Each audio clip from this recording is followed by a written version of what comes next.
في التريلر بتاع الفيلم اتقال ان قصر الباشا في حاجات تتشاف وما تتحكيش، فاحنا دلوقتي هنقول لك شويه مواقف وانت قول لنا لو شفتها هتقولها ولا مش هتحكي عنها اي حاجه. لو شفت حد بيقول ان هو فيجيتيريان وفيجن وكده ولقيته طالب نص مشكل لحوم ومقضيها. كتير. ده كتير على فكره. اقول احكي عادي؟ افضح. بص انا عموما بحب منطق الستر يعني والاخرين، بس مش هسيبه في حبه. اقول طبعا. هتفضحها. افضحه طبعا. لا ماليش دعوه، مش هتكلم، اللي يستره ربه، احنا مالناش دعوه. لو لقيت زميلك واخد اجازه علشان تعبان وكده ولقيته في البحر هو في دهب حصل كتير. احكي اكيد عشان هو كده مش سالك. ده وقعت السودا ده. هتفضحه وكده. لا هقول له كده جدع. لو شفتي حد لابس حاجه بيقول عليها انها اوريجينال وانت متاكده انها مش اوريجينال. لا مش هقول، لا حرام طبعا. لا مش هحكي، تعرف ان انا عارف. لا مش هتكلم.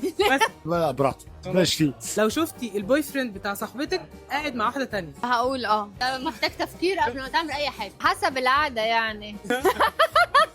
تفتكر مين من الممثلين ممكن يخبي سر زي ده؟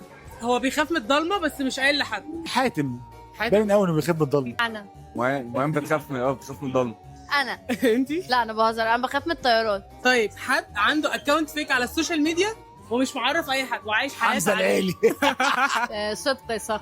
ممكن يكون محمد سلام يعمل الحركه. محمد سلام. ميان. طيب حد هو تحسه كده ناوي يسيب التمثيل ويعمل شيفت جامد في اي حاجه تانية. ممكن نبيل عيسى. انا هخرج. انا عايز اروح اعيش في اسوان، افتح محل سمك كده جميل.